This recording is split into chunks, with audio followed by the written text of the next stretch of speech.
Welcome to the Channeling Spirit Virtual Summit, a platform where we have invited Spirit to share messages, healings, and transmissions with all of us. May this energetic experience help us to expand our awareness and to deepen the relationship we have with our higher self, our spiritual team, and with Source, however we define them. Thank you for being here and for taking part in this amazing journey.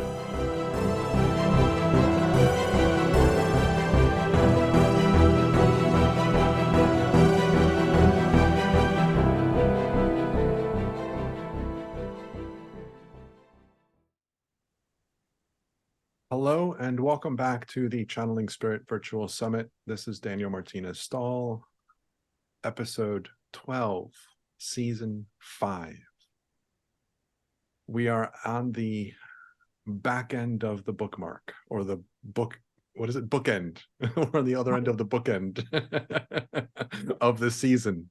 And so honored to have Ana Maria back. Ana Maria Vasquez is someone that was instrumental in me getting interested in channeling. I talk about it all the time. She and Shannon Johnson were friends that I saw and went, ooh, I want to do what they do. And so I am still in their footsteps, and I will hope to be for as long as I can, because they're both amazing people. And Ana Maria Vasquez, of course, as always, I will let you introduce yourself, but thank you again for coming to play. Excited to see where we go. Oh my goodness. I was talking with my partner this morning at breakfast, and we always go kind of through my calendar for the day. And I was saying I'm appearing on your show, and I said, because James knows Scott, right, through all of our interdimensional adventures. And so I was saying, oh, I get to be on Daniel's show today. And it was just this moment, right, of dropping into my heart space. And, you know, kind of like we were talking ahead of time, there are times that there's some selfishness involved in what we're doing because we're curious about this, or we're interested in this. And if we're interested, someone else is probably interested too. So we'll just bring them along kind of piece. But it was this moment of gratitude for everywhere my journey has taken me, and all the amazing souls in human form, in animal form, in tree form, in plant form, and in nature form that I've had the privilege to share space with and have deep, soulful conversations with. So that piece, I'm grateful, and I'm just sending so many blessings to you for putting this together and gathering us all here. Thank you. Very kind, very sweet, heartfelt. Okay, so trees. You know, I was watching, I've been going into the documentaries on Animal Planet, Discovery, what is it? National Geographic, that's what I'm looking for. I'm on the Disney because of my sister's account, and so she gives me access. And so I started watching nature channels, and there was a wonderful documentary that talks about this. It's a series about these incredible animal experiences, and I forget what the title of it is. And in one of the episodes, they talk about how within this forest, there's a fungus that grows in the root structure, and that fungus provides a channel for the trees to communicate with each other. And you know, we've heard that trees talk to each other all the time. Well, let me rephrase that. I've heard that trees talk to each other all the time. I've heard that, you know, if a bug is eating a leaf, a tree will emit a signal to the neighboring trees for them to change the structure of their leaves so that they're bitter or, you know, not enjoyable. So, right. So that the bugs don't devour all the other trees. So there's a communication happening between the trees. Last time you were here, we talked about how Spirit keeps on reminding us at different times that our amazing plants are playing a much bigger role in our lives than we even realize, because we talk about our animal companions like our dogs and our cats and, you know, et cetera, et cetera, et cetera. Daniel, your volume sound is a bit low at times. Okay, let me get closer. Thank you, Kelly. So let me know if that's better. So yeah, so we have these animal companions that we always talk about and we admire, and we talk about the connection that we have with them, and our plants. We're going to get to a recognition where the plants are playing a much bigger role in our lives than we even give them credit for. And I've really been enjoying it. I'm going to highlight her because she's beautiful and amazing. I've been caring for a violet plant that is now starting to bloom, which it hasn't bloomed in years. And so she is absolutely glowing right now. Her leaves are shining and strong and vibrant, and she's blooming now. And so I've really been enjoying that with her, and I caress her petals, not her petals, the leaves. I'll sit here and I'll just caress her leaves.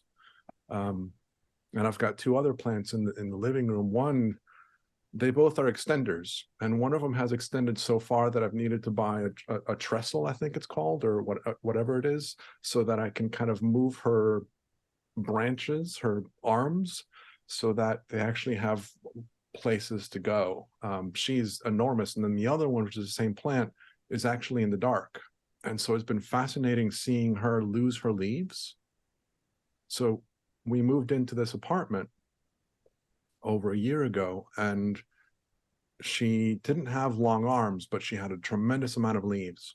And in the place where she is now, it was really interesting seeing her lose all her leaves. And I kept on saying, what am I doing wrong? Am I doing something wrong? And I kept on being told, no, just let it go. Just doing what I'm doing. And she grew out these little leaves from the root of her that have just been hanging out. They're not extending. They just popped out of the dirt, out of her roots, and they're just hanging out there. And I keep on asking her, do you want me to move you? And she's like, no, I'm good. Just hanging out. And so it's fascinating to see the same exact species of plant. One is growing, extending beyond what I'm even able to control. And I keep on saying, is this too much? Let me know, because you're just enormous.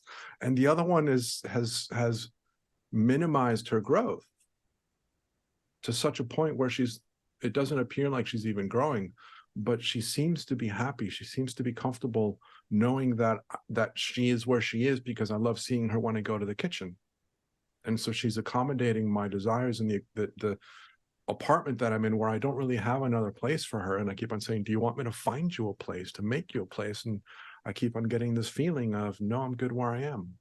And so our plants are amazing companions. It's not just our animal companions, it's our fauna companions that I would love for us to talk more about. All of that, right? Like all of us who are connected to the natural world, we're like totally engulfed in that conversation. And oh my goodness, what happened with the other one? And all of that. And it's that piece where we have that knowingness that there's more going on, right, than meets the eye. There's so much more going on, and we get so distracted.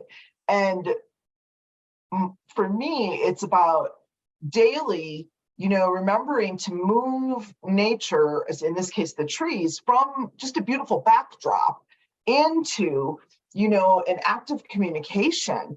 And for me, everything you said made me think of this, that, the other thing. So I keep asking my team, like, just drip feed it to me so that we can have, like a conversation that really sources people who are listening. What I love about your platform is you attract folks who are already on their path, right? They're learning still, they're expanding, but they're already on their path, and they know that there's possibilities. So we're not just crazy for having this conversation, and we haven't even gotten into the crazy parts of the conversation yet, but it's a space, you've created a safe space to have these conversations around possibility. And for me, talking to the trees came from my deep desire to connect with the animals, right? So I had a huge life tsunami. Everything was upside down, fell apart, right? You lose the job, you lose the relationship, you lose your home, everything. And I also, for those of you familiar with the Christianity and the Bible, I called it my Job moment, right? Where I'm sitting on the pile of ashes that used to be my life and saying, yikes, now what, right? I did everything I was supposed to do. I was well papered in all of these places. And yet there I sat on the pile of ashes that used to be my life. And I thought, I know I need to rebuild, but I don't want to do it that way again. It's not fulfilling. I would cry on my way to work, and I had a pretty good job, right? Like there really was, but it was that inner soul crying, yeah, you're good at what you do. You've made it this far and all of these things, but there's more. There's more going on here in this planet. There's more going on for you, for me, let me own that. And it was time to dive into that and sort of recreate from the bottom up. And for me, the space where science meets spirituality, that's the place where I love hanging out. Because there's a lot of faith, but there's also some documentation. There's also some data. There's also some metrics to keep my human brain happy with these things so I can, dive in even deeper. And so I was on this quest to rebuild my life. And I thought, well, I've always had a profound connection to animals. I would have never called myself an animal communicator, but I thought, well, I've heard we all have this connection. This is either true or it's not true. And let me see. So, right, I took everything into my living laboratory, and I was working with one of my spiritual teachers who gave me an assignment to go out to a tree and put my hands on it and be with it and talk to it for 30 minutes for 30 days. And honestly, right, like I am such a good student and an overachiever, totally. But I really felt like I broke my teacher, right? Like they don't know what to do with me. And they're just sending me out to do busy work for 30 days while they figure out what the hell they're going to do with me. And so I did it. And even though I had this belief in these pieces, my human skeptical part was up. And so I thought, I'm going to do this, but I'm going to do it mostly from the standpoint of, so I can report back in 30 days and be like, that didn't work. What else you got? And so I went out the first day to the tree that I felt had called me, and I put my hands on the tree, and very human moments, right? Anyone who's heard the story, I felt like, am I even putting my hands in the right place? Am I being inappropriate? I don't know, right? I don't know what I'm supposed to do. I don't know if I'm supposed to feel something. I just know that I'm supposed to be out here for 30 minutes for 30 days. And so I told the tree that, right? I got very honest, like, man, I feel silly doing this. And, as much of a nature gal as I was then, I still felt like this feels kind of silly to me. And so I told the tree, if there's anything to this and you can help me at all, please, right? The little tiny bit of faith that I have that this could work, let's try it. So I do this every day faithfully. The first 3 weeks come and go, and it's just me talking seemingly to myself, touching a tree, wondering what would I say if anyone walked up? I don't know. So going through that, somewhere in between that third and fourth week, I was in the house and I said something out loud, because I do talk to myself very often and to other energies, but sometimes just to myself. And at that point, I just asked a question out loud. It was kind of rhetorical. And I heard an audible answer. And it felt like the answer came from outside, which was really bending my mind, because I'm like, I'm inside, I hear something, but it feels like it came from outside. So I stood up and went to the window and I looked out at the tree and I said, was that you? And I heard yes. And I was like, how the hell is that? How does that work? What is going on here? And the next thing that flew out of my mouth was, I don't know what to do with a talking tree. I asked to talk to animals. So I'm not sure what to do here, right? Like, it's my favorite story, but it's also my most embarrassing story, flash forward, 10, 15 years. And that was the first thing I say to a tree that starts talking to me. So my humanness, right? Like I love it though too, because that's where we are as humans. We want to believe in the unbelievable. We want to believe in magic and miracles. And then when we're confronted with it, the first thing we do is try and dismiss it or explain it away. So I told the tree, you know, I wanted to talk to animals, and the tree chuckled, right? Like I felt laughter, like a grandparent when you say something silly and they're like, oh, you'll learn, don't worry. And the tree said, you know, the animals are coming. This is a recalibration process that you're going through. And that's what I was helping you with. And sure enough, right, like there's nothing that first tree, who turned out her name was Ruby, there's nothing that she told me that wasn't true. And so of course, right, such a huge bond with her. And it moved even beyond that, right? I kept learning from her. And then I had to move, and she taught me how to connect with trees at the place where I was going to move to, so that I wasn't worried about not having human friends. I was like, oh my gosh, I'm leaving all my tree friends. I'm not going to have any new tree friends to talk to. And sure enough, she taught me how to do it when I walked on the property for the first time. Most people go into the home, right? I didn't. I went straight for this tree in the yard because I knew it was Alice, this tree I'd been connecting with. And it was like she was my welcoming committee. And from that space on, these trees kept kind of handing me off or introducing me to other trees and teaching me things. And then a few years after the trees first started talking to me, they like gave me a serious assignment and said, we want to take you under our tutelage. And it's going to be, they didn't tell me at the time for how long it was, because I probably would have argued a lot, but they said, you know, like I wasn't to read anything, you know, any research on trees or anything about trees, which is hard. I'm an avid reader, and anything that comes across, I'm like, whoa, let me read that, you know, research articles, scientific journals, books, you know, even transcripts of interviews. And so I agreed, but it turned out to be a 2-year process. And during that time, it wasn't quite on a weekly basis, but pretty close. They would call me out, and I would be with one tree, and they would give me downloads or take me through processes to teach me different things. Really, in hindsight, it was all about energy and the mechanics of energy and how working with trees can help you engage those mechanics. And then there's that base level piece of wherever 2 or more are gathered, right?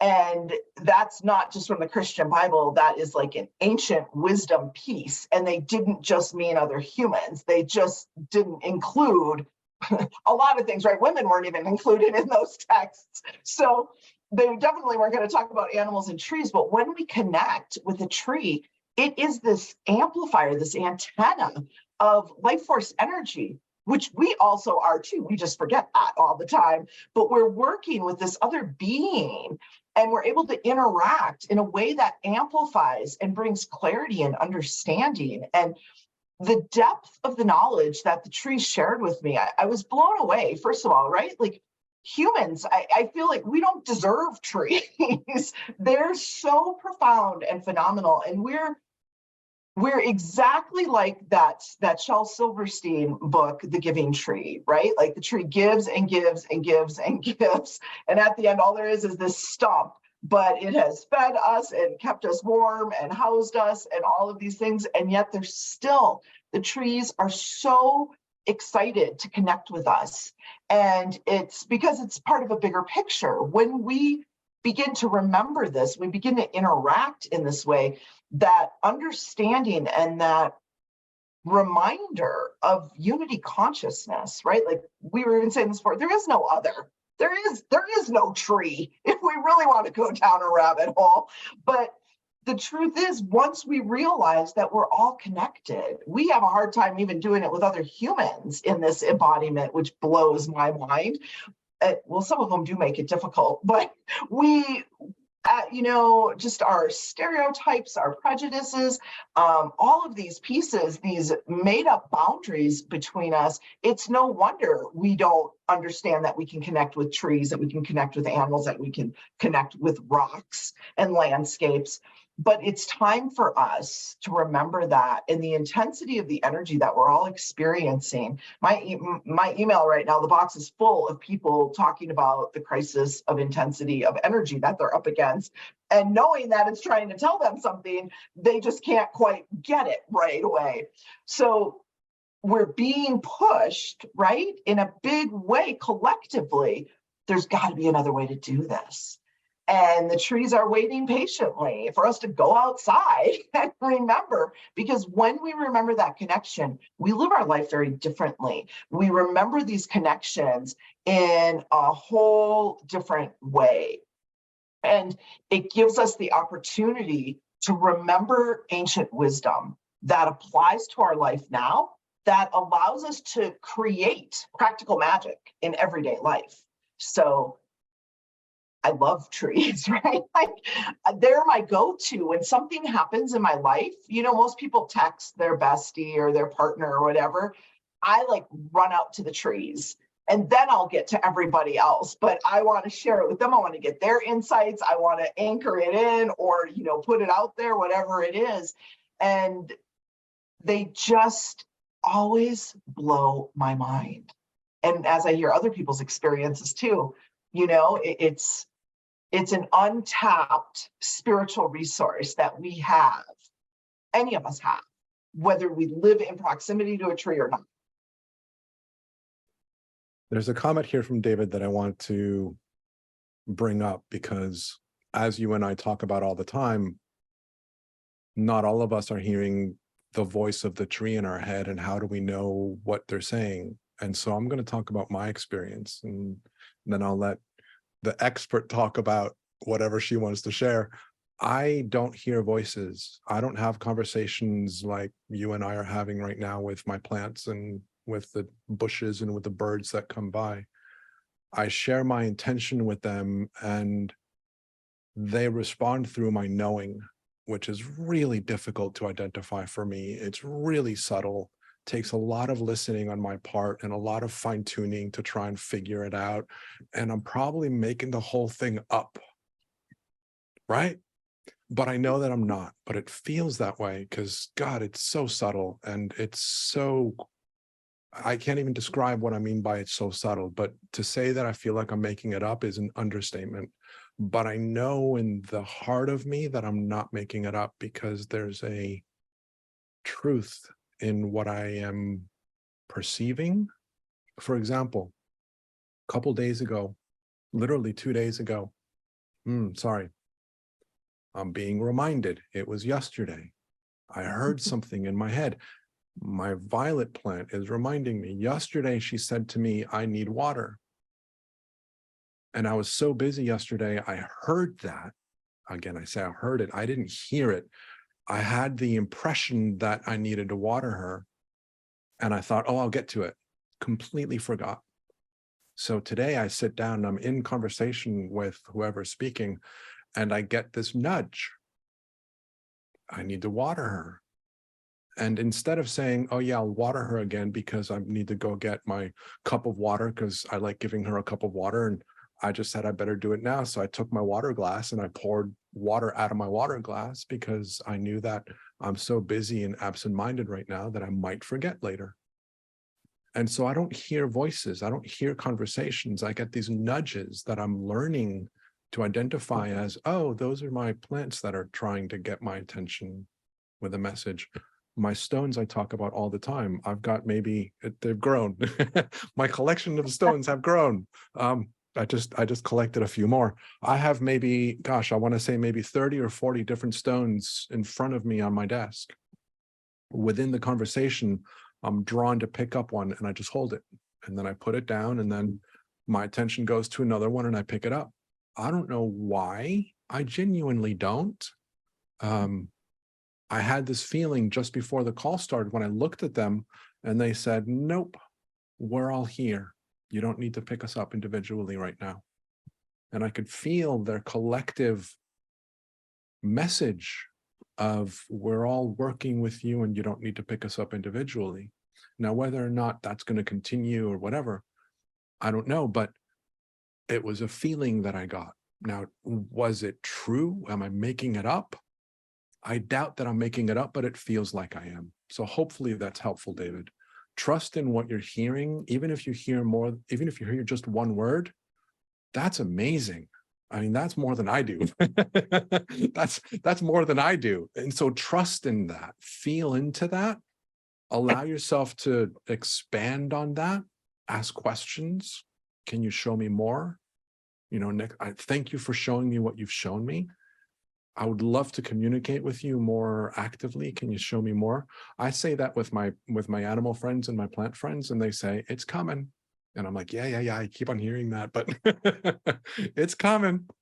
It'll happen. And so hopefully that's helpful, David. I don't know if you want to add something to that. That's a great question. So David had said that he typically only hears like a single word when he's interacting. And right, it's so funny. We're like, I only get a word, and most people be like, oh my God, I don't even get a word. Oh my gosh. Well, this is the beautiful thing, right? Like, aside from talking to trees and animals and rocks, I love helping people unpack their intuitive backpacks. And I call it that because, right, when we've got a backpack on, we can't always get or even see what's in the backpack. We're like, where's that trail mix? Where's that map? Where's that flashlight? And we'll just walk in circles, right, trying to get into the back of our backpack. But when you've got somebody there that can reach in and say, here's your granola, here's your map, here's your water. Did you even know you brought, this? And that's the thing. We're all, Ram Dass says it, we're all just walking each other home. That's what this is about. And in our intuitive abilities, we're all wired to do this, right? We are nature, and nature is wired to communicate with other nature. And so, but what that communication is going to look like is going to be very different for each of us, right? Daniel just gave a beautiful explanation of claircognizance, where we just have the knowingness that drops in. We don't have a voice, we don't have a phrase, the knowingness just drops in. And that is typically one of the most accurate forms because it drops in so quick. If you get even like 2 seconds out from it, then our lower brain starts to fill in information. But that first hit that we get, that's the one to follow. And so claircognizance is one of the most accurate ways when we're working with it correctly, but it's also the one that we're going to question the most, right? Because like, well, I didn't see a picture, I didn't hear something, I didn't hear the voice of God or anything like that. And so it's the mechanics, right? We get the first knowingness, we say thank you for that, no matter how much it is or how little it is, and then we re-engage with the breath. Because again, that lower brain wants to fill in, and we want to filter that out. So it's like, building this new muscle. But for other people, they do hear things, and it at first, and this is true all the time, no matter whether I'm talking to a dog, whether I'm talking to a tree, at first, it's always just a very short word or short, succinct phrase. And then, just like Daniel said, I start to ask more questions. And it will start to fill out. What we know about intuitive flow, so the intuitive message comes in, right? So that spruce tree is connecting with you. It comes in through it comes in and it hits your subconscious mind, and it triggers thoughts, feelings, emotions, even phrases sometimes, but it triggers that. And then when we've got our intuitive faculties all working in synergy instead of working against each other, then the critical mind comes in and says, oh, let me help you connect the dots.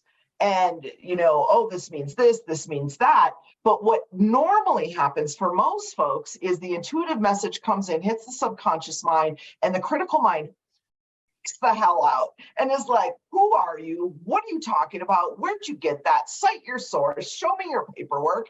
And then our little human mind is like, oh, I'm making this up, right? Or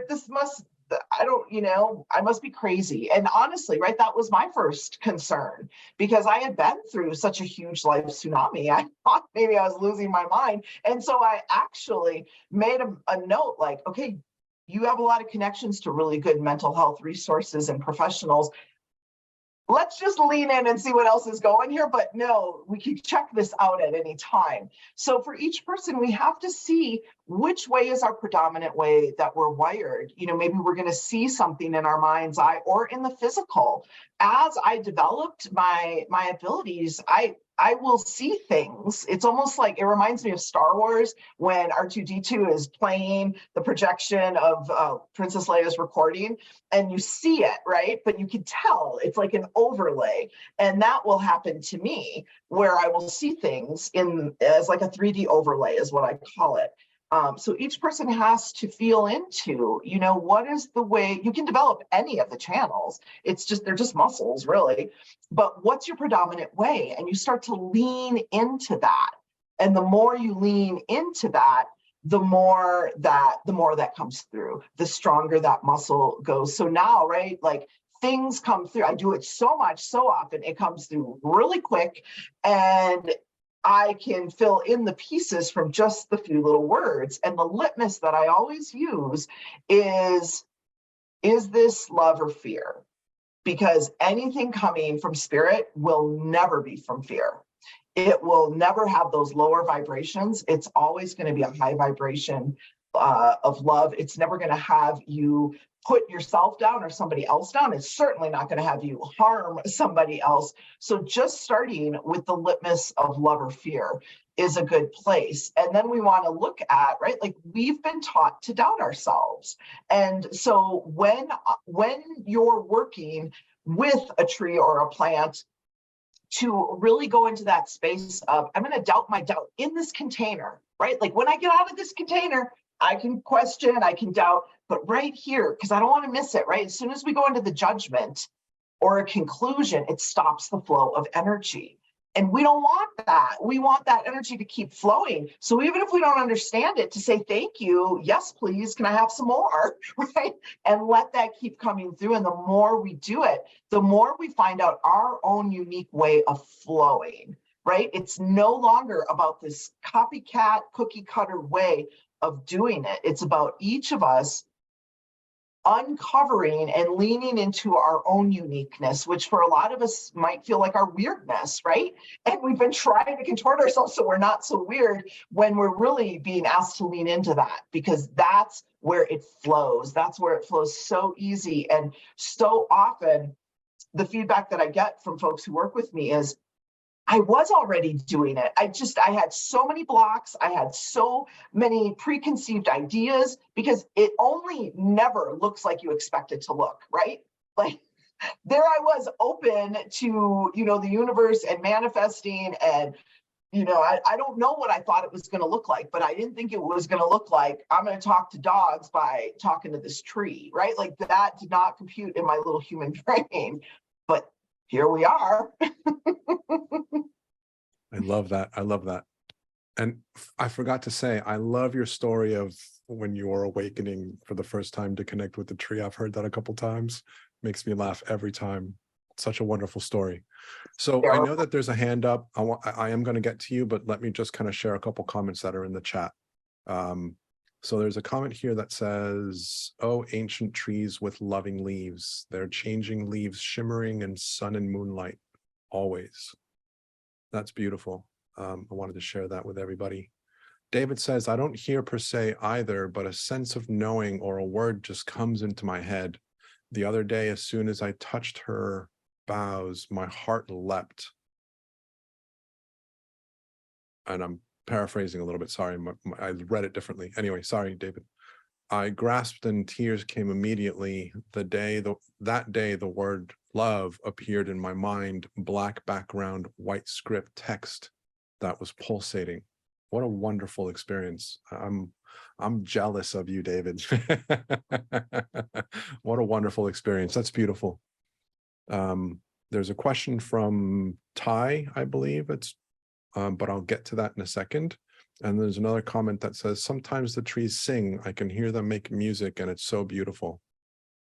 That's beautiful. You know, I want to talk about that. Oh my God. I do. Can you hold on? Because I want to bring in the hand that's raised. iPad 3, do you want to unmute yourself and join us?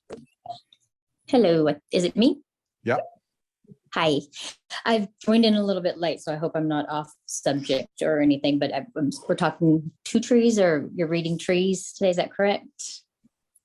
Okay, my house that I moved into in '07, someone put two trees there, and they have grown so big and their root system is out of control, and it's, going and breaking up our driveway and everything. How do I talk to them and tell them to slow down or grow? I don't want to have to get rid of any of them, but they're huge. They're just way too big for this yard. Nobody really thought that out.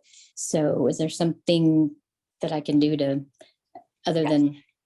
Yes, this is huge, right? And these things happen.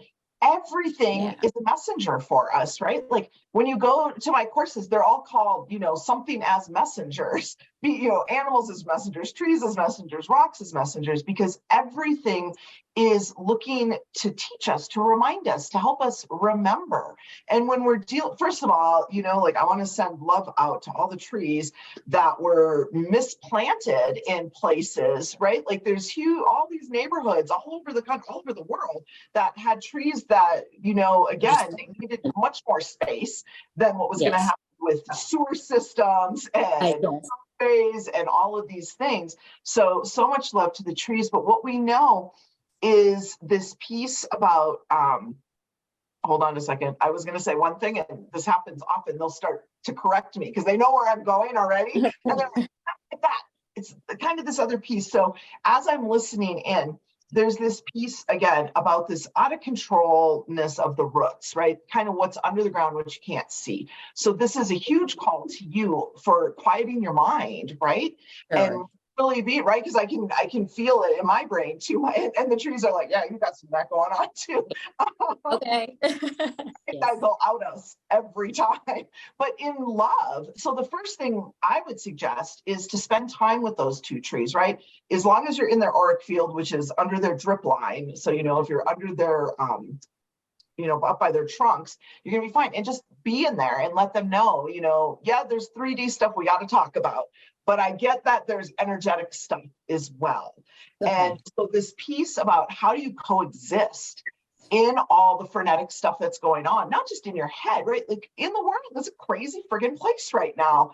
And we are trying our best to navigate. And then, it gets internalized for us. And then that's a craziness that rivals what we're seeing out there. So I would start with talking to them about helping you remember how to coexist in the middle of this, because everything is bringing us back to love, right? And we've got plenty of opinions and judgments about ourselves and everything else.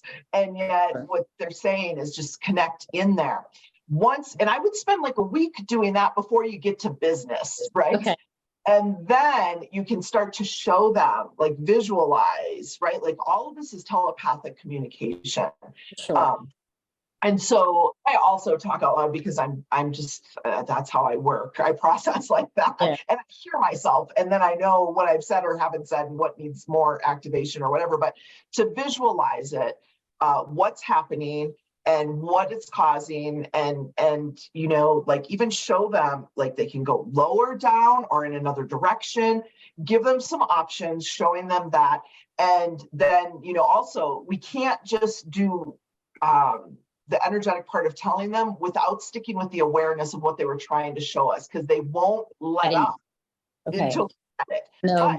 And tell them too, right? Like this is, in this 3D reality, this is what inevitably will happen if we don't come to another agreement, if you're not able to. And we have to remember there are other contracts going on here, the trees themselves, your neighbors, any arborists that would be involved. So right.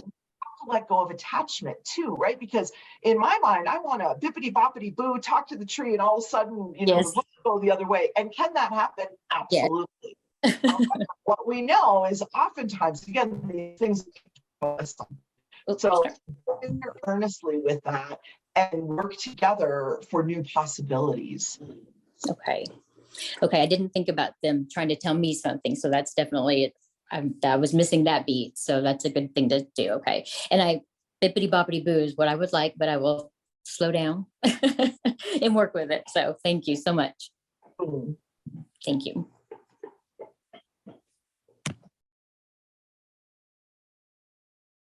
All right, so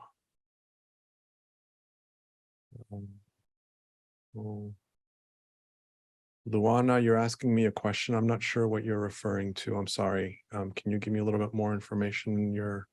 What is it what do I mean? I'm not sure. Or what does Anna Maria mean? Can you give me a little bit more on that?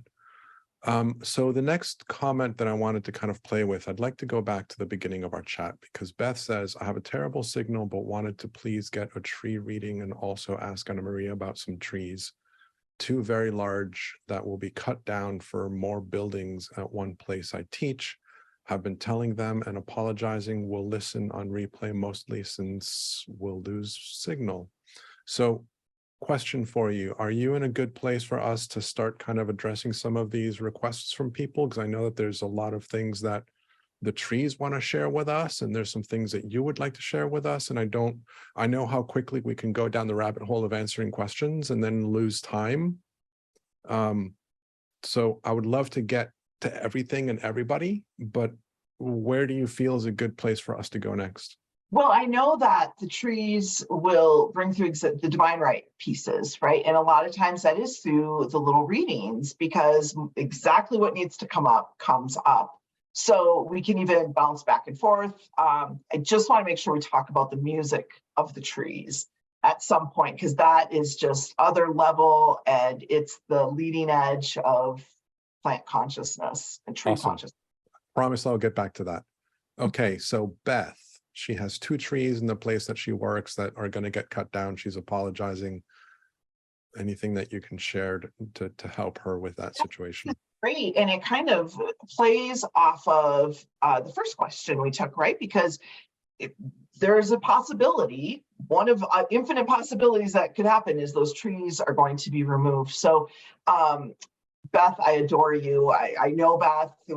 She's been in my tribe for a while, so she knows this piece to talk to the trees and let them know. That's where I always start, is tell them what's happening, what's going on, and I even explain, right? Like, because there are times that, yeah, you can petition and you can try and see if you can help, and sometimes it works and sometimes it doesn't.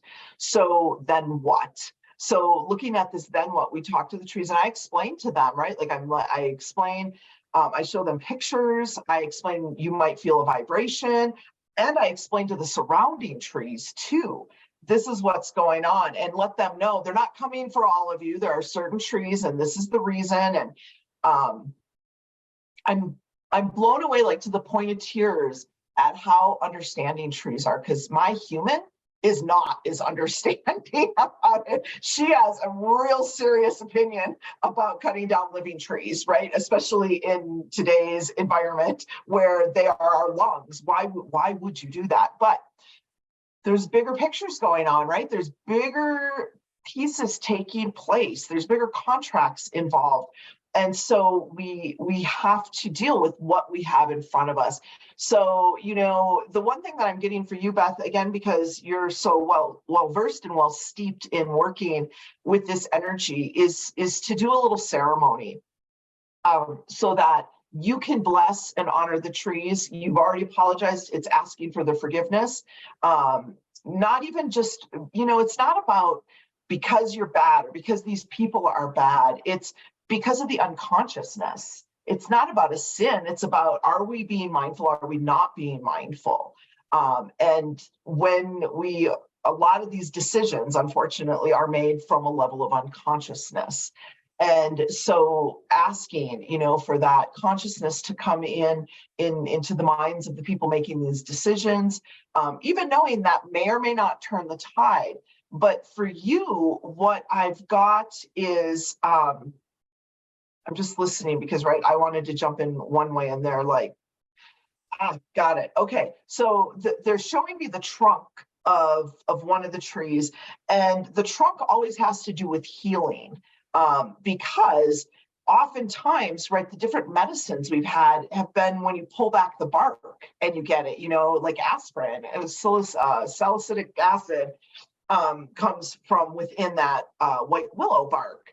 And so when we're drawn to a tree's trunk, there's some healing pieces that are coming up. So for you, Beth, what I'm getting is in this ceremony to call on the healing, right? Your heart is broken that these trees, that this is happening to the trees, and that there's nothing you can do. And that feeling of being helpless or hopeless as a human, right? Like how many other places can we see that feeling showing up for us? So this is really taking you, you're already, Beth is going to join us in a retreat at Joshua Tree in October. And I'm like, Beth, your team's already working you on your deep dive. So this is about healing to your heart, right? Like how do we, and so many of us who are gathered, we have these big hearts, these big generous hearts, and it's so hard to move through this world that can seem very heartless. I mean, not only are they, the one thing that makes me twistedly feel better is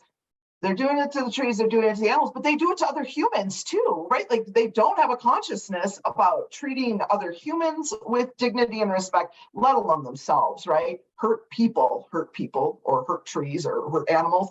And so we got to look at that. This is a heart healing that's looking to come through. So I would receive, those trees are absolutely ready to offer a blessing to you, and to remember that even after the tree is removed, it keeps living, and other trees in the area will continue to feed it too. Scientists don't even understand. They're like, this makes zero sense.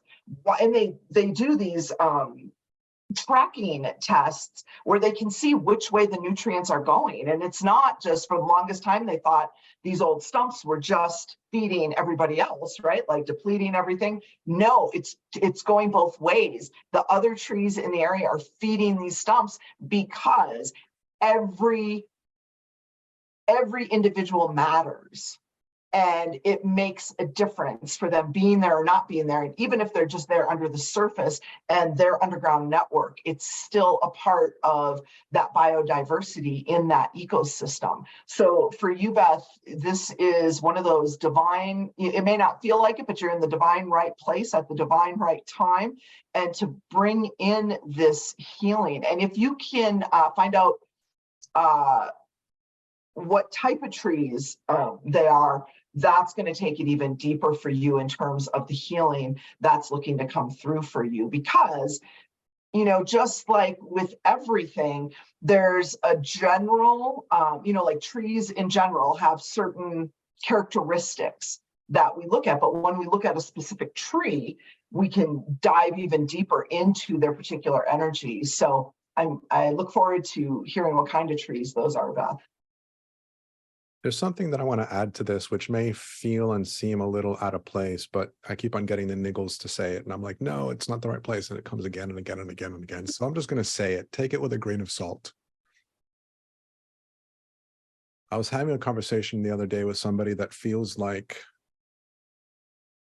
someone dear to them died because of a mistake. And there's a lot of regret. There's a lot of judgment. There's a lot of resentment towards the person that, quote unquote, made the mistake that led to the person's death. And what I shared in a different part of the conversation before I knew that that's part of the conversation was, there are no mistakes in death. Every single living creature that dies, their higher self was aware of it, agreed to it, and said, tick mark, yes, let's do it. I'm on board. And it's not to say that I'm here to mistreat people and I'm going to go out and kill someone and say, well, your higher self said that I could. That's not what I'm saying at all. That's not the invitation. But for me, there's a lot of solace that I feel and a lot of grace that I feel in my own path of acceptance and of forgiveness of myself and others, because we're all connected. When I recognize that the trees know that this is their journey. They chose that before they were born. They chose that before they decided to come into path, which is what we hear all the time with all of the spiritual communications, that you chose this life and you chose the lessons that you were here to do. And yes, there's different points in the life where you can decide to transition away, but that's all kind of planned. And of course, that changes along the way, and it's not set in stone. Our free will has a huge part to play in that. But there's this element where this is all pre-planned, not predestined, pre-planned.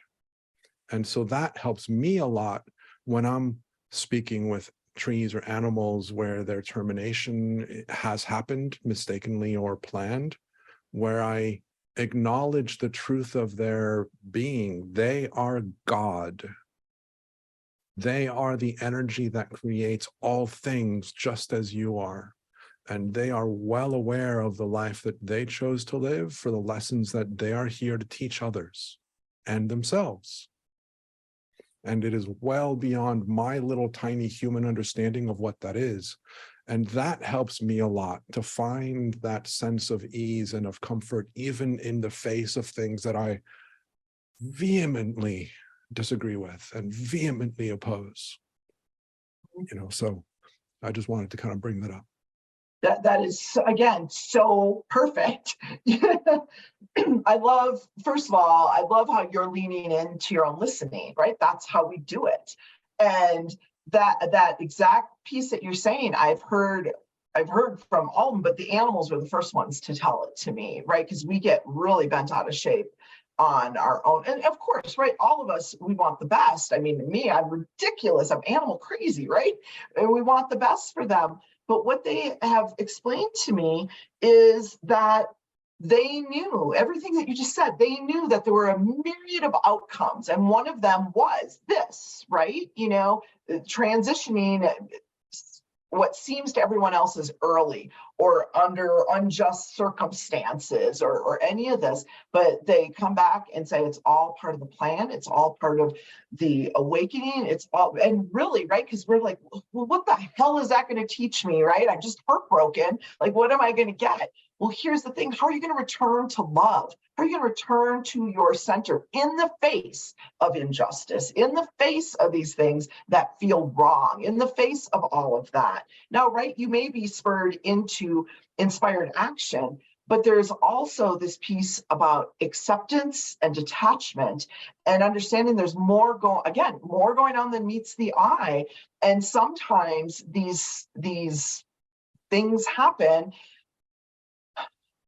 to spur a bigger conversation, right? I think about when Cecil the lion was killed, and in Africa in a very shady hunting kind of situation. And one of the things that came through from him was, my death's not in vain. Everybody around the world is talking about this situation. It's not just about me, it's about all of the animals. And so these things, we can't understand completely all of the ramifications of everything and all of the contracts at play and all of the agreements. And like Daniel said, it's not that we just willy-nilly go through the world. No, in fact, it calls us to be in a greater alignment and integrity.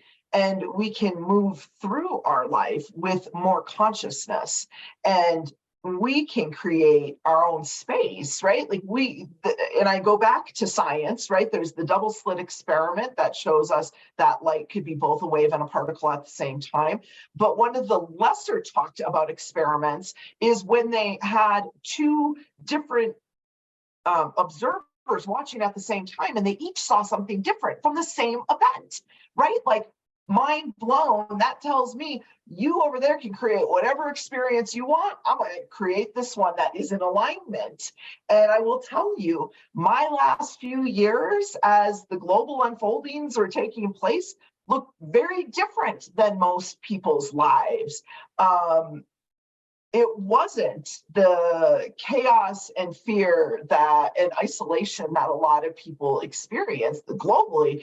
We were able to create a very different scenario from standing in our own truth and standing in our own power. And that is open for everybody to do. So again, we get stuck on why is this happening to us or to this tree instead of why is this happening for us.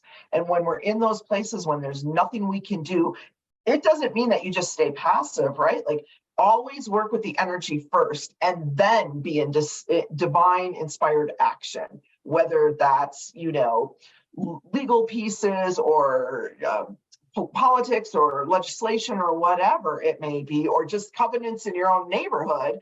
I know some towns, like no tree in the county can be cut down until it's brought to the community to decide.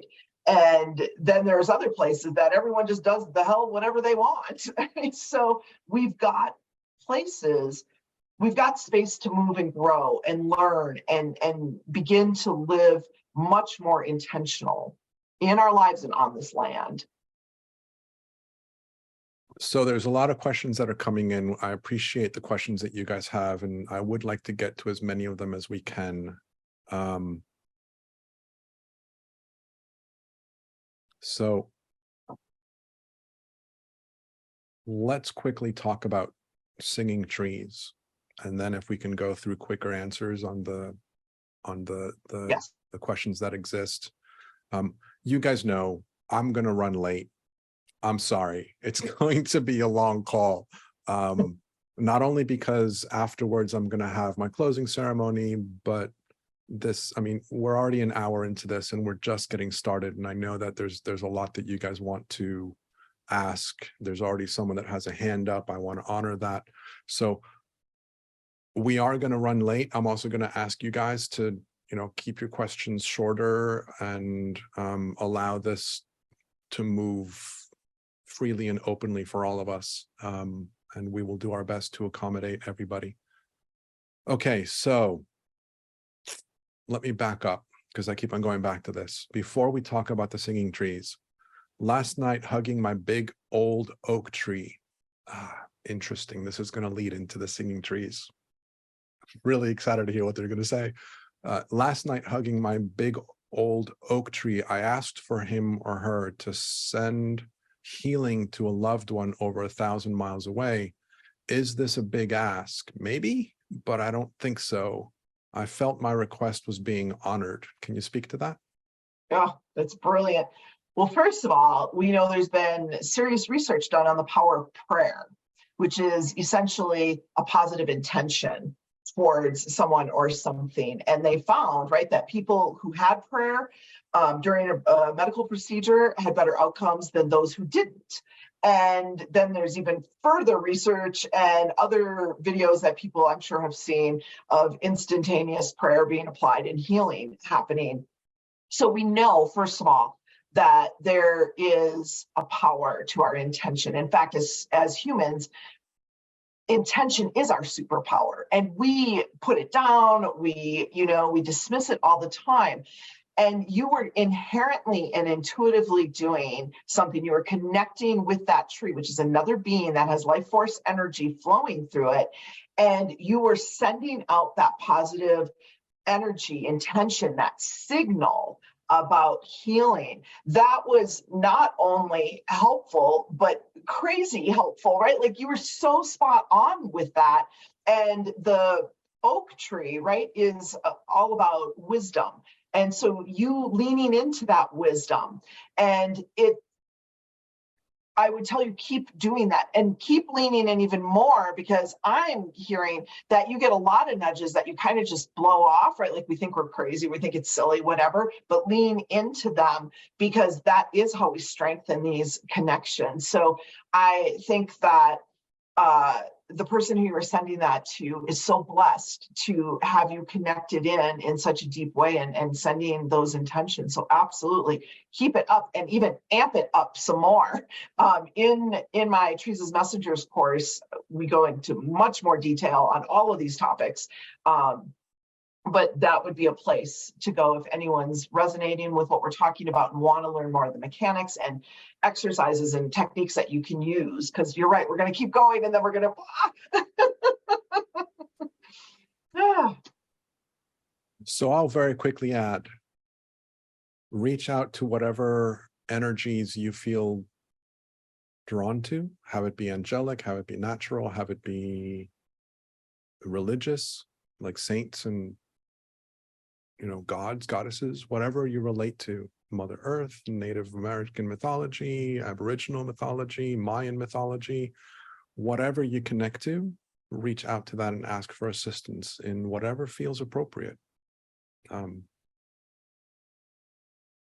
and be okay with whatever the outcome is. Be comfortable with, I am sending energy for it to help in whatever way is appropriate, even if that isn't responsive. Even if it doesn't look like how we think it should look. Exactly, because it's assisting at levels that are beyond our understanding, even if it doesn't appear that way. You know, my mother, all the healing that I've done with her, with people that I've brought in, none of it seems to have made any dent in her physical representation, but I know that it is not only welcome and well received, it is assisting in other areas that are beyond my visual appearance, and I trust in that. So, singing trees. Yes. So I loved that the participant said they heard the trees, right? Because on one hand, right, it's again like check out your mental health resources, make sure that you've got a way there. But the truth is that the trees are singing all of the time. They are constantly putting out a frequency, a harmonic, but it is outside of the spectrum of audibility. It's outside of our capacity to hear it. I think I just made up that other phrase, but it's outside of the spectrum. Just like colors, we can only see actually quite a small fraction of a bigger spectrum that we can't see. So it's happening all the time. And when we go in the forest, right, I used to just think like, man, I'm so brilliant when I go camping or when I go on a hike in the woods, or, you know, and I never attributed it to the trees and the plants and the earth herself, right, putting out all these negative ions. But then it goes even beyond that, right, to these frequencies, these harmonics that they're putting out. And there is a small eco community in northern Italy, in Dominer, Italy, and they have been studying plant intelligence, plant consciousness for, it's got to be going on over 60 years at this point. And they found a way to tap into the bioenergetic field of a plant or a tree, either or, and they were able to they created, first they started with little remote control cars, actually, is where it first started, and then they get to the singing. But the electrical impulses were able to navigate a little remote control car. And this was by the plant doing it. So sure, it makes sense. Well, you'll just keep running into a wall, or going in circles. The plants immediately started realizing that the impulses they were putting out were affecting the movement of, and they were in, you know, you can look it up and there's pictures of this plant in this remote control car, and it would sure run into the wall for a second, and then it would figure out what it could do to make it turn and go in a different direction. And so from there, they created a device that allowed you to translate that bioenergetic field into audible tones. So I've got a device where I ask the plant first, or the tree, I ask them first, you know, this is what I'm going to do. Are you up? Are you willing? And I either hear a yes or feel light.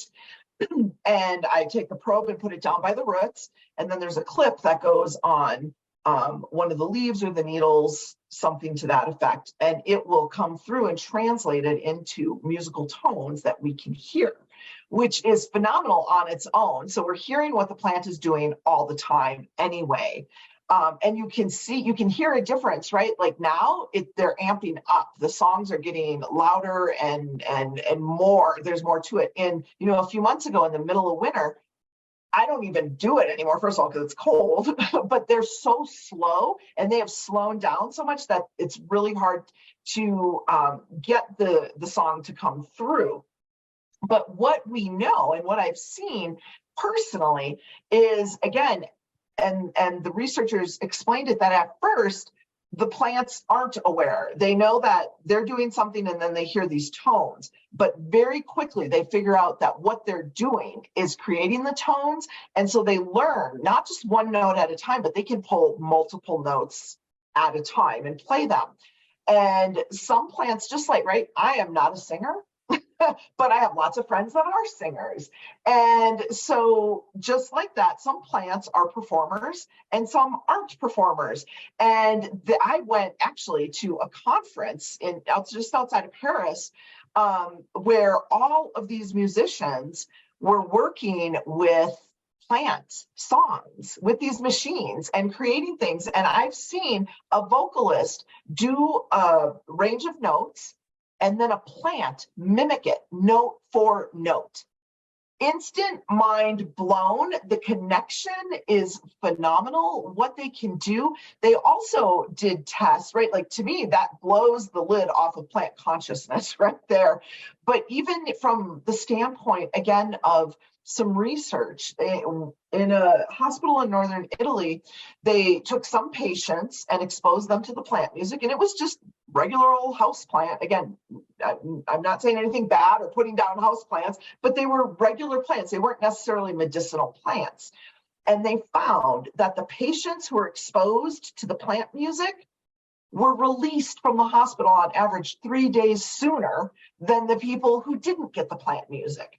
So my brain goes to, what if we connected them to healing plants like comfrey or cayenne or cannabis or any of these plants that have, these healing properties? Well, the truth is it works, right? So it's phenomenal, right? I have my own personal line of CBD because, again, right, like, I have very strict and high standards for how living things are treated. My standards shouldn't be that high. Everyone else should really just do that. It's called just being a good human. But we have recorded our mother plants and we play it to the baby plants.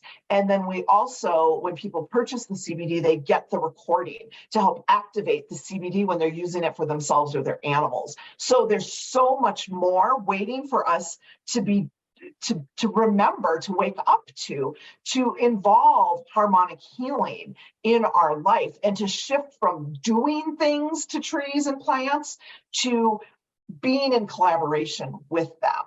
And one other thing that I'm being reminded of, when we're in this energy, especially tree energy for some reason, even more so than just plants, it becomes really dehydrating. So I would absolutely encourage everyone to up your water intake for the next 24 hours and check on all your house plants.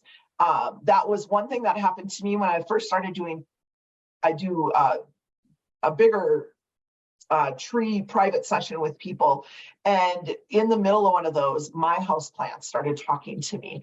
They were like, because I don't do many sessions in a day. And they're like, we're dying out here. Someone better bring us some water, right? When I was telling the client, make sure you have your water. And then I heard, yeah, and your plants need it too. And so they have a good sense of humor, at least.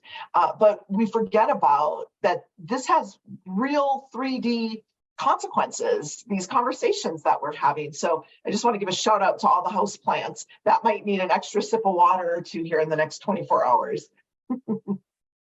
Okay, so next question. Our driveway is lined by 7 huge white pine trees.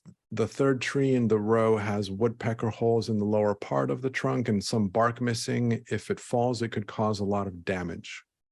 We don't want to remove it. I tuned into this tree and it said it was okay. Don't break the clan. I feel like removing it would upset and weaken the group. Can they support each other? So again, this is one of those pieces where there's a lot of different layers going on. And so I would, for you, keep checking in with them. I had a situation where a client called me and said, we have a tree, it's been hit by lightning, it is over the house, it's hanging over the house, over our children's bedroom. And we're concerned that it's going to fall and it's going to crash right into the bedroom where our boys sleep. And so they asked me to talk to the tree. And I talked to the tree and I explained to it what was going on. And I have to tell you again, these trees, we don't deserve trees. This tree was so loving. This tree said that my job has been to be here and ground in and protect the family. I would never wish harm on a human in any way, especially not a child. And so the tree said, if I need to come down to bring them peace of mind, then I am okay with that. But I want this to be done in an honorable way, and I want there to be to use the tree, use the wood from the tree in an honorable way. And they actually they had an arborist come out and check, and the arborist was like, it could go either way. And so after we talked to the tree, they made the decision, and they used they didn't take the tree all the way down. And so they were able to carve this beautiful carving in what was left of the tree. And the rest of the wood from the tree was used in sweat lodge ceremonies that, are very sacred rituals and honoring that tree. So in your case with that, I am actually getting the same thing, that for now, the tree is good. You're going to want to keep checking in on that tree. At some point, you could also even look to shore it up, right? We can do some kinds of anchoring things to hold it in place and or to direct it should it come down. And that's the other thing, right? Like, we don't think about our power of intention. And I was just talking to someone else who that was a very similar thing, and this is another energy worker, and he saw a similar thing with a tree that was going to fall on the home, and when he looked at the tree, because he was actually someone who knew how to fell trees, and he saw there's this one spot that the tree needed to go in if it was going to come down. And so he connected with the tree, he showed it the path, and he said, it's up to you how long you want to stay here, but when you're ready to go, that's the exit. That's where you need to go for your exit. And sure enough, it stayed up, I want to say, for almost another year. And after a storm, one night he went out, and sure enough, the tree had felled itself right in that spot. And when you look at the statistics, right, the statistical probability that it would fall in that spot, it's off the charts. So we have to engage and remember our intention and how big this is, and get out of our own way. So I'm getting the tree is good for now, but keep checking in, and you may want to start playing some of these other visualization games with the tree, so that when it is time for it to go, it doesn't have to harm anyone. Really quickly on my side, what I got when I read that was that the tree is perfectly healthy. It's just on a different path. It's showing something different. It's doing other things, which is the reason that the woodpeckers are in it. So I love that. I love the invitation to reconnect with it and to kind of keep the conversation going. And it takes a long time, right? Like, things in tree time are so much slower. It takes a tree a long time to die, right? Like, yeah, there is some kind of bugs in there. There's something going on. Or the woodpecker wouldn't be there. Hello, right? Like, they're pretty smart. They know where there's food. But it takes a long time for a tree to actually die and to start to break down for those pieces. So stay connected. This is, again, there's magic afoot that's luring you in for a bigger reason than just the aesthetics of a driveway and or even that clan of trees, because they will go on, again, like we said earlier, underneath the ground. That tree, even if they grind out the stump, it doesn't matter. There's still an underground network, the Wood Wide Web, as one of the scientists coined it. I cannot remember her last name. I should, but I can't. So the next question is from Shannon. She talks, and we've talked about this already, but again, I just want to honor all the questions. We are seeing acres of trees being cleared for new home developments. It is heartbreaking to see. How can we help the tree collectives and energy of this loss? This is the piece where you do ceremony, right? You do ceremony on the land. Really, the way we would do it, we're not doing it, but we would, anytime we've got a piece of land that we're trying to decide what to do with, you would go on a vision quest and you would ask the land, you would connect with the land and ask it what it wants. What does it want to contribute? How does it want to contribute, right? We are so in our humanness and that consumerism, and we just dominate. And so there is that piece, again, you may not be able to control the collective, but you can look at what's going on in you, right? Like, where are those places that we do that to ourselves, right? Like, we just run right over ourselves and we don't go into the listening about what is needed for us. And we just push ourselves. So always, it's so easy to get upset with everything out there. But where are we either doing that someplace else? But more often with the people I work with, I get the folks who are, again, so big-hearted. And if anything, they're taking it out on themselves. They would never hurt another being, not an animal or a tree. They might feel like maybe they want to choke a couple humans because, you know, whatever, but they would never really hurt another human or another being, but all out war with ourselves. And so look at how you're doing an audit for like 3 days. What are the top phrases that you're saying about yourself, to yourself, or out loud? And see, are those your truth, or are those old wounded programs that are playing out? These trees and the devastation of that area are really turning a mirror on for you to bring some deeper healing to what's going on for you in your inner terrain. Beautiful. Hopefully that's helpful for you, Shannon. Let me see. Next question. I have an allergy to the junipers here in the spring. Is that a tree conversation, a tree conversion, or a me conversion? Well, this is fascinating, right? So just like we have power animals, right? We also have shadow animals, and we've got the same thing with trees. So a power tree or a power animal is something that we tap into to call on their power. When we've got a shadow animal or a shadow tree, it is an animal or a tree that brings up these, you know, negative emotions or negative responses. And what it is, it's not up to, you know, trip us up or any of that. I have tested positive for only 2 things that cause me allergies, and one is a juniper tree and one is a cottonwood tree, and both of them are prolific where I live, right? And think about that, right? Like, that shadow aspect could keep us at a distance from nature, but what it's really asking us to do is transform that energy to make it a power aspect. And the doctor that I was working with actually started to treat me with juniper tree resin in small, it's kind of like homeopathy, right? Like treats like.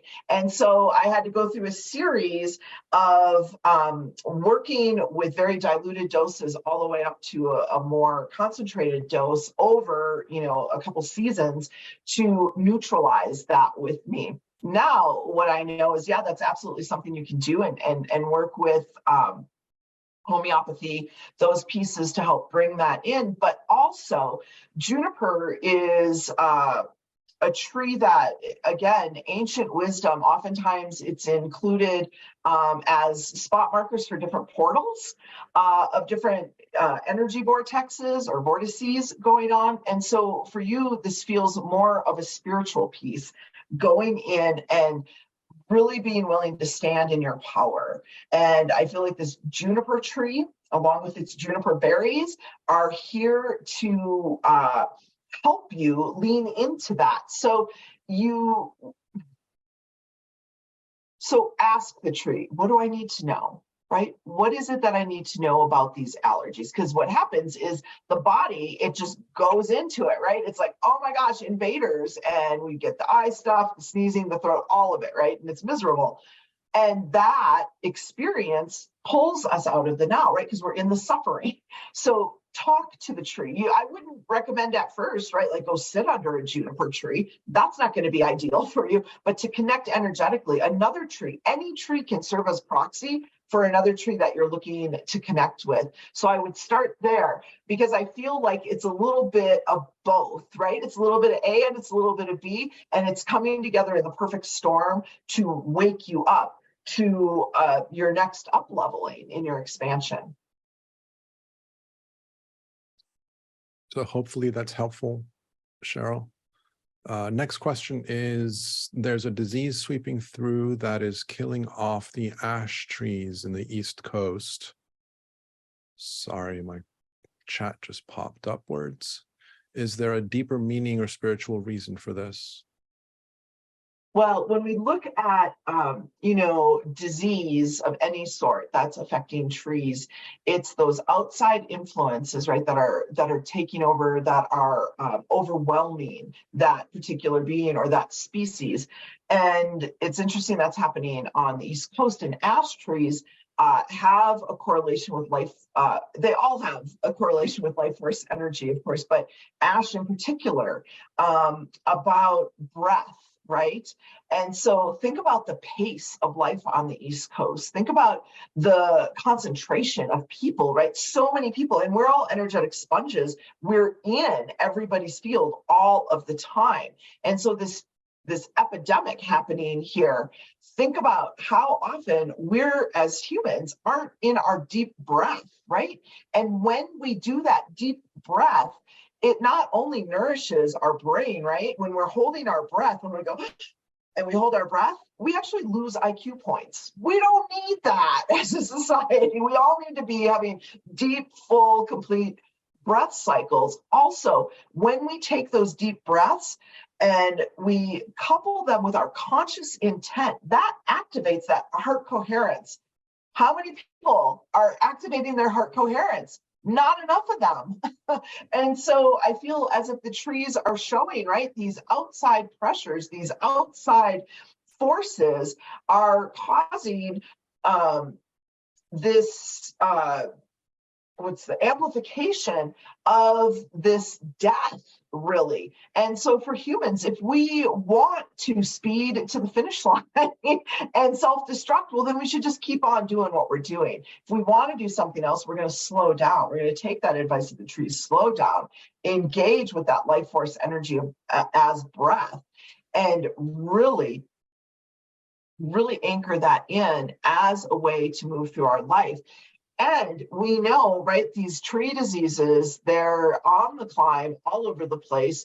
And a lot of it is, again, human caused from different things. But there's also a natural element. This is things that happen in nature. If we weren't there, there are things that would keep happening, and that trees would experience, like wildfires. That's a natural occurrence, not anymore. Humans seem to cause most of them, but there are naturally occurring, and even trees that, I'm looking at a bunch of ponderosas, and they need fire to create and to have their seeds go into, coming into full expression. So the problem isn't that there are diseases or there are insects, it's the imbalance. So looking within you and around you at the imbalances are going to be huge and you can even affect the trees that are locally with you, right? They don't all have to go. I want to add something really quickly here. Again, really quickly, but it's worth mentioning. I am not driven to save the elephants due to personal action. I personally am not driven to that. However, I focus on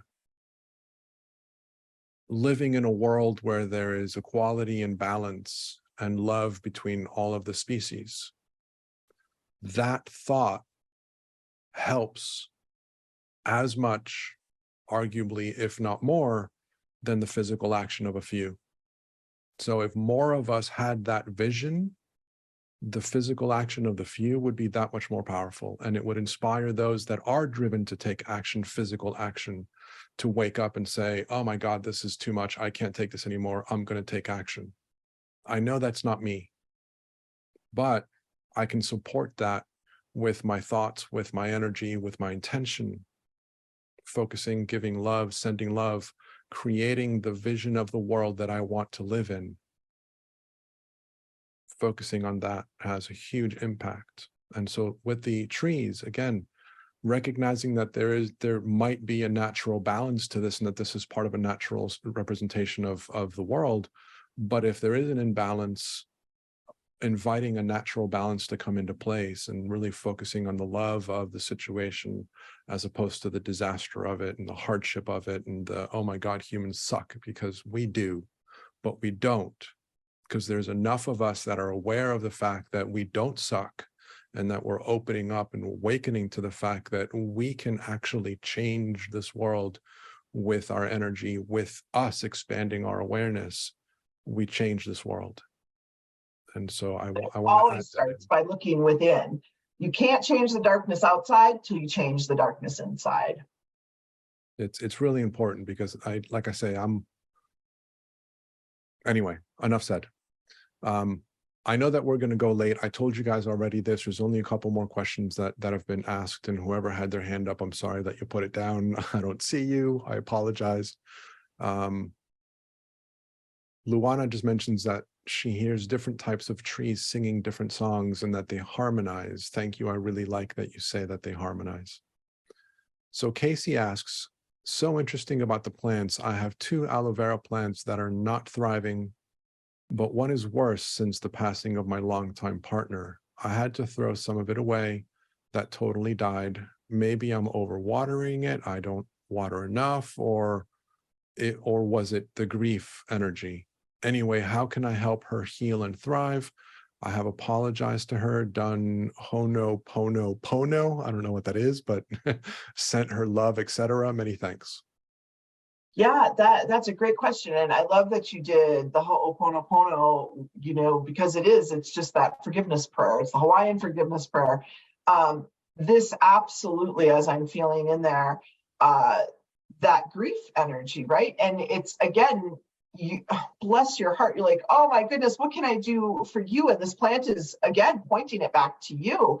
That and of all the plants, right, for it to be the aloe plant, right, which is so healing and soothing, and that's really what you're needing. So just as, right, like your partner transitions, and that's part of the contract that went, same with this plant. And I'm not necessarily getting that you are going to bring it back into its full expression, but to be with it consciously as it's deciding, is it going to transition completely? Because there's so much power in us witnessing these processes and allowing them, very similar to the natural processes that we were just talking about with bugs and fires and things to that effect. You're going through a very natural process, inwardly and outwardly, and to just be present, right? There's no timeline on grief. You just be with it and you ride those waves.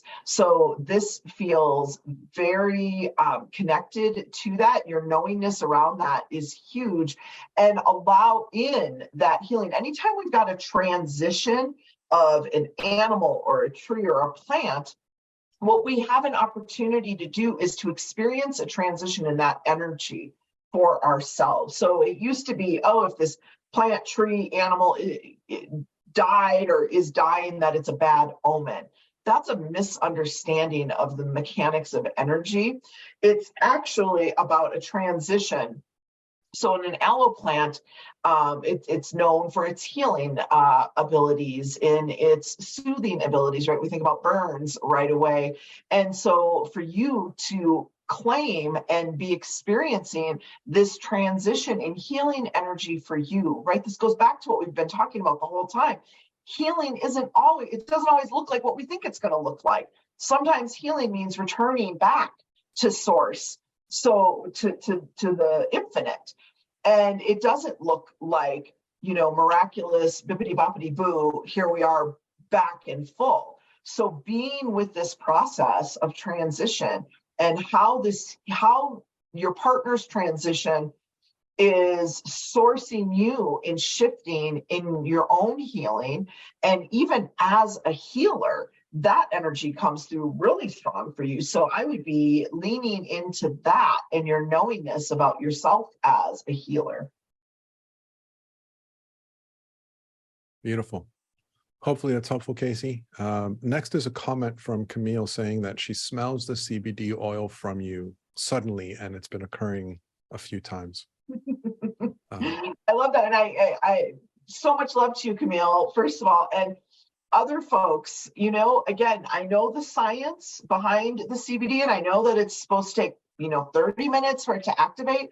And yet I have testimonials of people that are like, I smelt it and my pain went away, or I let my dog smell it. And, it's just weird things that I can't explain, but people had experiences with. But that's that plant intelligence, right? And the more we connect with the plant intelligence to bring us back into the remembrance, to bring us back into balance, we can live a very different way on this planet. So thank you guys for being here with us live, asking your questions. Hopefully we've shared a lot of information that's helpful for everybody. I would love to give the trees a moment if there's anything that they would like to add or share.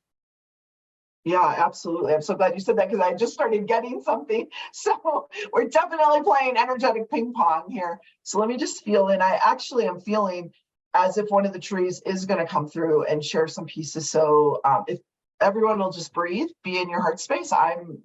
That's just to keep you busy. I'm going to be in my breath over here. Let me just feel in.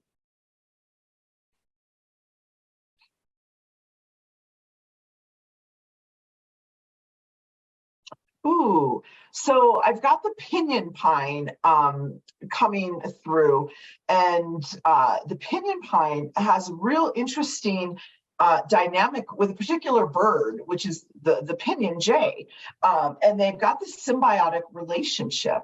And what's phenomenal to me about what's starting to come through is those pinyon jays are very crucial in, moving these seeds and planting them in other places so that the wisdom of the tree comes through in another embodiment, in another piece. So we've got this pinyon pine tree coming through, and I'm just going to listen here and bring through exactly what it's sharing with me. This is ancient wisdom speaking to us through this pinyon pine. The pinyon pine, with its deep roots and its connection, not just on this realm, but interdimensional connections. Those indigenous communities have known of the power of these pinyon pines, of the fruit of their nuts, of the placement of the trees to create sacred geometry, to create portals for initiation, for downloads of that ancient wisdom, of that ancient healing, not just on the physical realm, but more so in the spiritual healing that is needed by the humans to return to the knowingness, the humans who have removed themselves from the web of life erroneously, not able to do that, seeing the effects on the other living beings on this planet, are being invited to remember and come back and channel this life force energy and the wisdom that comes through. The trees have known you and your ancestors many years back, reminding you of your place in the circle of life. Time to reconnect. Time to put your seeds out there. Bless those seeds and allow them to proliferate and grow and expand. These seeds of wisdom that have been shared with you to share within yourself and nurture within yourself, and then to share with the others. for all levels of nourishment, from the physical to the spiritual, to come and rest under a tree and remember who you be and your place and your importance in this web of life.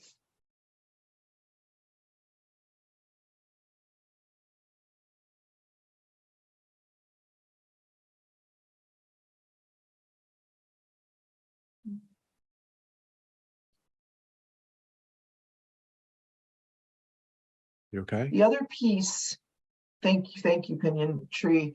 And this feels very important for those here right now for sure, but also those listening in on the replay, is Pinyon Pine has an energy around clearing negative energy. And a lot of the things that we've talked about today has been these pieces where the outside world is getting in, right, and affecting us. And causing our doubt and shaking our foundation, and see that, you know, I'm actually seeing 3 pinyon pines, right? And so stand in the center of those 3 pinyon pines and allow, almost like a vibrational car wash, for you to have that negative energy, you know, come off of you like a cosmic lint brush, to fall away and to stand in your knowingness. You know, that web of life, circle of life piece, we forget that. And it's so important. We're not alone. First and foremost, we're not alone. And we are part of something so much bigger. And we give our power away all the time. And it's time for us to stand like a tree, firmly rooted in our knowingness, and allow ourselves to have that experience. We've already done it with the self-doubt and the self-sabotage. What if we just stood in the knowingness that we're kind of a big deal? You know, the human species, yeah, they don't put on a real good show right now, but we are amazing in all of the realms. The human embodied, you know, the infinite embodied as the human, is revered because you have aspects of both from this 3D, but also from the other dimensions. And we've forgotten about that. And we're being reminded to step into that. And the trees are here to help us. They want to be our master teachers. So go outside, right? Connect with a tree. If you live in a city or a concrete jungle, well, guess what? You're actually being asked to work at an even higher level. When the trees told me that, I was like, so I'm the slow one? Is that what you're saying? Right? Because they're like, I can go out there right now. I'm looking at a whole forest of trees and I can connect. Somebody who lives removed from that has to get connected with their energetics much more than I do when I'm standing there with my hand on a tree, right? So you're working the power of your mind, you're working the power of the mechanics of energy through your visualization. If you need to put up a picture of a tree, that's great to get you there as that portal. But people who are removed are actually being able, are being asked to work at almost a higher level of energetics. Because they are removed from those pieces, but there's no difference, right? Your human brain doesn't know the difference of you imagining a tree or standing there experiencing a tree. So we want to use that. There's so many things that we use against ourselves, and to dumb ourselves down and to dismiss our amazing, infinite abilities. And connection to nature is one of those pieces. They're asking us to remember, no matter where you live.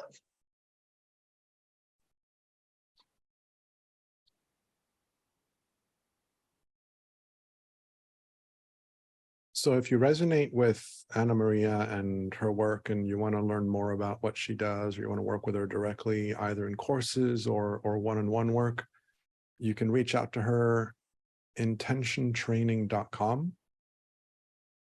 She's got a special invitation for the listeners of season 5 that is pointing people to a Trees as Messengers course. Can you talk to us a little bit more about that? Yeah, the course, it's multi-module. It's I'm the kind of teacher, because I'm the kind of student where I want to get the information right away, and then I want to have access to the teacher. So everything is already recorded. You can dive into all the modules right away. There is a live group session that will be coming up. So it's great as you're going through the modules, you can put your questions in, and then I can answer them as you're going through the course, and I can bring them up in our live session. It's great. The course takes you from, you get to hear some more of my stories with the trees, the different personalities, but more importantly, how can you do this? How can you start to connect in deeper? There's also an upgrade option that includes a private 30-minute session with me. And in this particular private session, what I'm doing is helping you, we didn't even talk about mother trees. Oh my goodness. I'm helping you reconnect to your personal mother tree and her wisdom. So during the session, you're going to come in, we're going to go right in. In fact, you get a preparation access page and you play, it's the sonic sagebrush clearing. So the recording, right? We talked about plant music, the recording of the sonic sagebrush, and you play that for 3 days before we meet. This is a recalibration piece. When we meet, we'll go right into ceremony. I'm going to take you through a shamanic tree journey. It's pretty profound. It's pretty phenomenal. People are blown away by it. And then we've got time at the end of that to process. You can tell me what happened. I can tell you what happened on my end when we're going through it, and I can answer any questions. And it's really about helping you. It's great that I talk to trees, right? It's phenomenal. I'm a great party trick, right? It's phenomenal. But it's more important that you remember how you connect to the trees and how they can speak to you directly, right? We're in a time where it's not about going to a guru, it's about remembering you are the guru and going through that. So I invite you, if you resonate with these conversations, check out the Trees as Messengers course. I would, of course, recommend the upgrade because of the mother tree reconnection, and it's so powerful.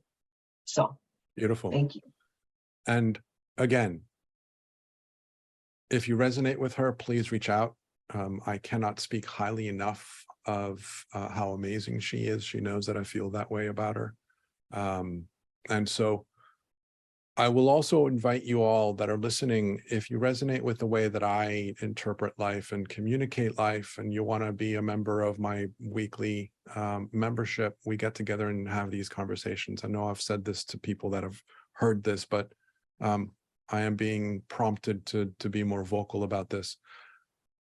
I have invited all of the speakers of the summit to be part of this. Not all of them have time to do it, but I'm sure that on occasion, some of them will pop in and do sessions specifically to not only allow themselves to expand beyond the edges of their own understanding, which is the invitation that I'm giving to them, utilize this platform to test, to try, to explore your own understanding in a safe environment before you go out to a larger audience.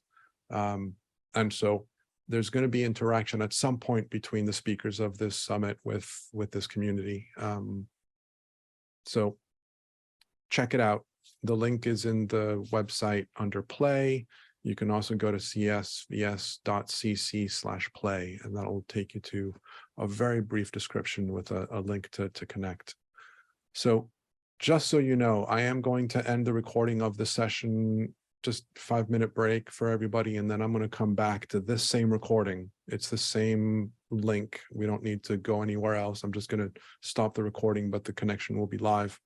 And then I'm going to go straight into the closing ceremony. For those of you that can join me, fantastic. If you need to go, I totally understand that. I know that your hearts and spirits are with us. Anna's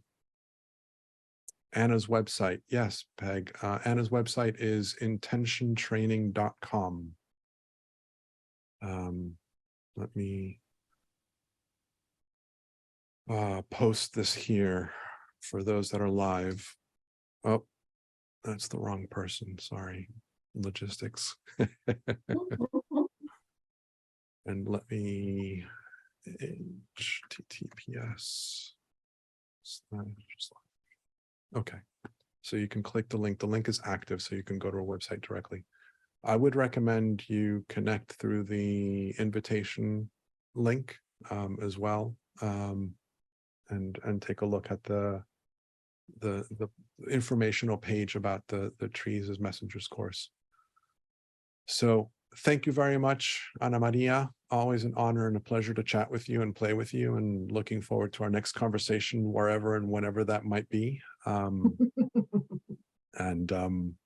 you know that you're always invited to play with me. I know that you're really busy and would love to, but difficult to find the time. But reach out anytime that you want to connect, and we'll play. Absolutely. Thank you. And thank you for building this beautiful platform and bringing these amazing souls together. This is so fun to be able to just have these conversations. Really appreciate it. Thank you. Those of you that are with me, thank you again. For now, I'll leave you with being spirit, being human, simply being from love. And I will see you in 5 minutes.